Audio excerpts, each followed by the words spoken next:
10월 7일 목요일 아침입니다. 오늘 창세기 32장을 함께 묵상토록 하겠습니다. 말씀을 읽겠습니다. 야곱이 길을 가는데 하나님의 사자들이 그를 만난지라. 야곱이 그들을 볼 때에 이르기를 이는 하나님의 군대라 하고 그 땅 이름을 마하나임이라 하였더라.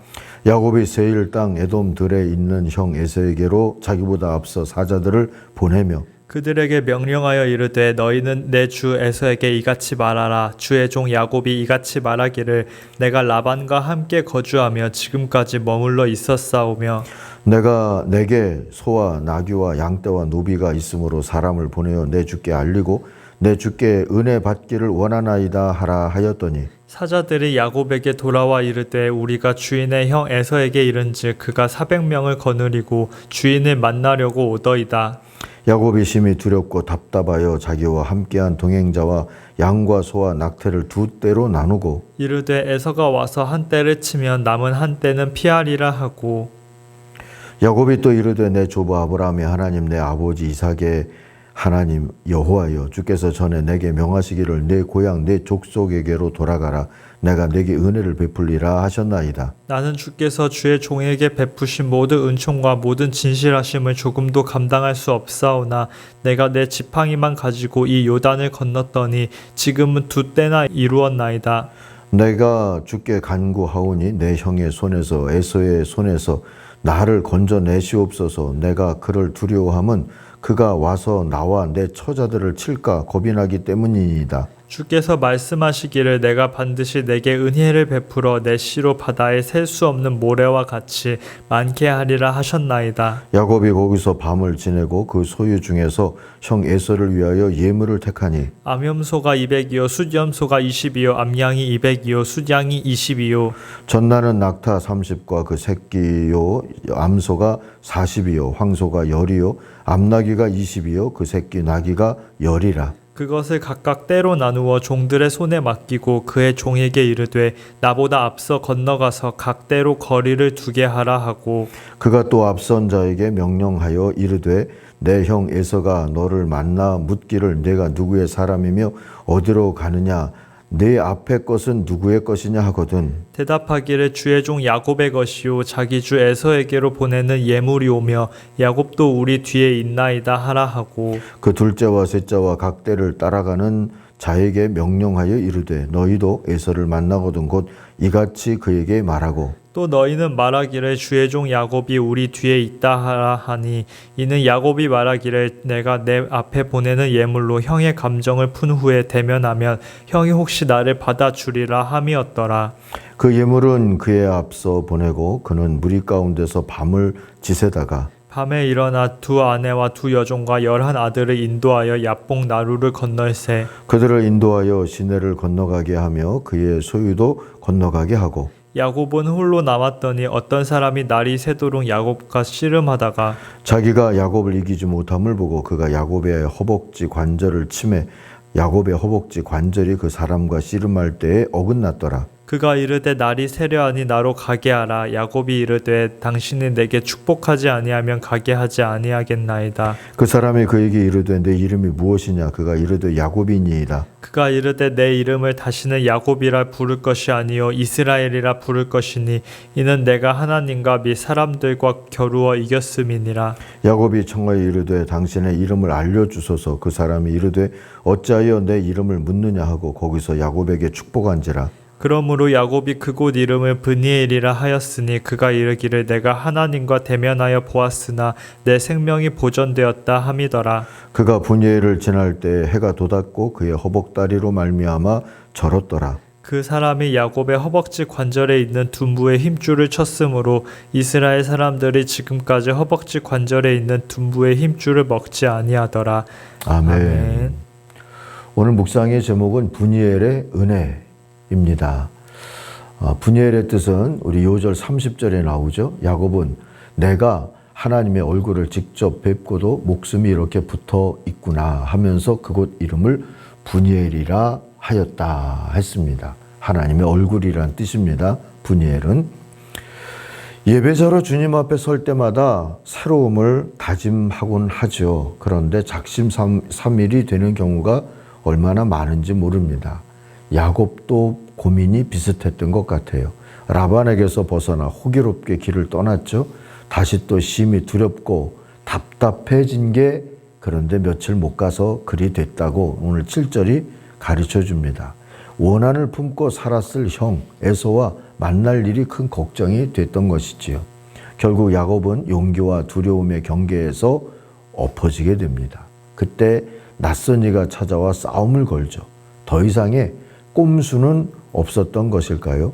죽기 살기로 싸우면서 대퇴골이 부러져도 매달리는 야곱에게 낯선 이는 묻습니다. 내 이름이 뭐냐? 그리고는 새 이름을 지어주죠. 너는 더 이상 꼼수로 살던 야곱이 아니다. 하나님과 겨루어 이긴 이스라엘이다. 28절입니다. 새 이름 이스라엘은 은혜였습니다.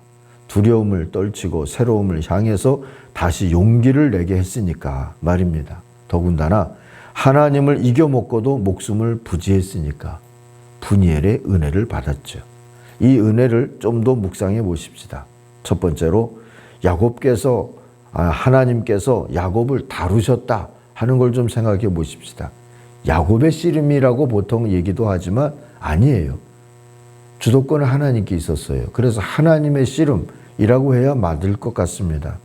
하나님은 경계선에서 엉거주춤하고 있던 야곱에게 갑자기 쳐들어와서 먼저 매다 꽂다시피 하셨어요. 인생의 주인이 하나님이란 걸 깨우치신 게 아니겠습니까? 우리가 겪는 갑작스러운 일들이 있죠. 하나님이 우리를 덮치시는 은총의 기회가 아닌가 성찰해 보십시다. 때로 하나님은 씨름 대신 조용한 목소리로 찾아오기도 하십니다. 그래도 그 내용은 야곱을 치실 때만큼이나 충격적일 때가 있습니다. 아브라함에게 내 독자 아들을 내게 바쳐라 했던 것도 그랬죠. 그러나 그 결과는 언제나 새로운 복이었어요. 여호와 이레의 복도 되고 야곱이 이스라엘도 되는 것처럼 말입니다. 야곱이 잘한 게 있다면 두려웠지만 쳐들어오신 하나님과 맞서 씨름했다는 것이지요. 그래서 새로워질 수 있었던 겁니다. 그의 인생 전체가 새 전환점을 맞았죠. 우리도 그래야 합니다. 하나님께서 조용히 마음을 두드리시든지 쳐들어오시든지 인생의 주인이신 하나님과 한판 해보자 하는 심정으로 기도하며 하나님께 복을 구해야 합니다. 두 번째로 야곱이 하나님을 이겼다 하는 이스라엘의 이름 뜻을 좀 생각해 보십시다. 하나님이 씨름하시다가 동이 튼다고 가시려 한 이유는 무엇입니까? 분이엘은 하나님의 얼굴이라고 그랬잖아요. 하나님을 보고도 안 죽고 살았다는 야곱의 감격과 감사를 담은 지명이 됐죠. 근데 여기 은혜가 있는 겁니다. 날이 샌다는 것은 하나님께 위협이 되는 것이 아니라 야곱에게 위협이 되는 조건이에요. 하나님의 존재와 얼굴을 깨닫게 되면 그는 죽게 되는 거죠. 날이 밝아서 자신이 싸운 이가 하나님이라는 것을 알 때 야곱은 아마 놀라서라도 죽지 않았을까요? 그런데 내게 축복하지 아니하면 놓을 수 없습니다. 26절 말씀이죠. 이렇게 말하면서 죽을 힘을 다하는 야곱에게 하나님은 관절을 어긋나게 하시고는 그래 네가 이겼다 하시면서 축복하신 겁니다. 결국 하나님께서 져주신 것이지요. 야곱이 하나님을 이겼다보다 하나님이 야곱에게 져주셨다. 이게 더 정확하지 않을까요? 근데 이런 은혜가 또 있겠습니까? 하나님은 오늘 우리에게도 져주시는 하나님이십니다. 그렇게 믿습니까? 그렇다면 다리 하나를 절더라도 하나님의 복을 받아내고야 말겠다고 했던 그런 야곱처럼 한번 힘써 보십시다. 구하라 주실 것이요. 며칠 전에 우리가 기억했던 말씀 붙잡고 말입니다. 복받는 포스트 코로나를 만들어 가시는 여러분 모두가 되기를 바랍니다. 세 번째로 여러분도 그리스도 예수 안에서 새 사람일 수 있다는 것. 이걸 한번 우리 묵상해 보십시다. 하나님을 이긴 결과가 무엇입니까? 새 이름을 얻었죠. 원래 뒤통수 치듯이 형의 발뒤꿈치를 잡아서 야곱이 됐잖아요. 그런데 하나님과 겨루어 이겼다는 새 이름 이스라엘을 이제 얻게 됐어요. 남의 복을 빼앗던 자가 복을 나누어 줄 수 있는 새 패러다임으로 살게 된 겁니다. 그것이 야곱이 사는 길이 되었어요.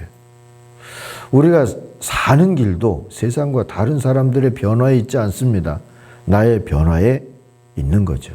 하나님은 우리에게 새로워지라고 닥달하시지 않습니다. 누구든지 그리스도 예수 안에 있으면 새로운 피조물이라고 선포하며 살도록 축복하시죠. 이 복음에 그냥 아멘 하듯이 예수 안에 거하면 되는 거 아니겠습니까? 그러면 새 사람이 됩니다. 내 장래는 하나님의 장래요. 하나님의 장래는 나의 미래가 될 것입니다. 쫀쫀하고 음흉했던 야곱으로 살지 말고 하나님께 받은 사랑과 복을 나누어 줄 수 있는 새로운 이스라엘답게, 그리고 그리스도의 종답게 살아가십시다. 그렇게 살아가는 여러분이 새 사람인 겁니다. 오늘도 말씀 안에, 말씀이 육신이 되어 우리 가운데 거하신 그리스도 예수 안에 잠잠히 거하면서 하나님의 뜻이 내 안에 머물고 내 기도가 주님께 머물 수 있는 그런 모습으로 살아서 하나님 주신 복으로 나도 채우고 내 가정도 채우고 나의 공동체도 채우고 흘러 넘치게 만들 수 있는 그런 삶을 소망하고 누리며 살아가시기를 간절히 바랍니다. 저 주시는 하나님께서 하나님 앞에 간절히 매달리는 우리 모두를 하나님이 또 그렇게 응답해 주시고 이끌어 주실 줄 믿습니다. 기도하겠습니다.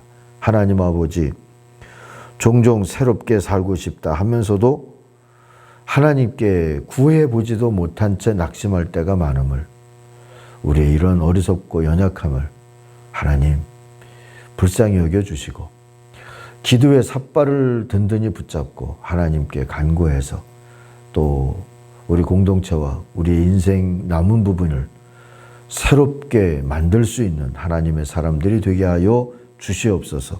우리를 오늘도 인도해 주시고 모든 아침 가족들을 축복하여 주옵소서. 예수님 이름으로 기도하옵나이다. 아멘. 하늘에 계신 우리 아버지, 아버지의 이름을 거룩하게 하시며 아버지의 나라가 오게 하시며 아버지의 뜻이 하늘에서와 같이 땅에서도 이루어지게 하소서. 오늘 우리에게 일용할 양식을 주시고 우리가 우리에게 잘못한 사람을 용서하여 준 것 같이 우리 죄를 용서하여 주시고 우리를 시험에 빠지지 않게 하시고 악에서 구하소서. 나라와 권능과 영광이 영원히 아버지의 것입니다. 아멘. 같이 기도하겠습니다.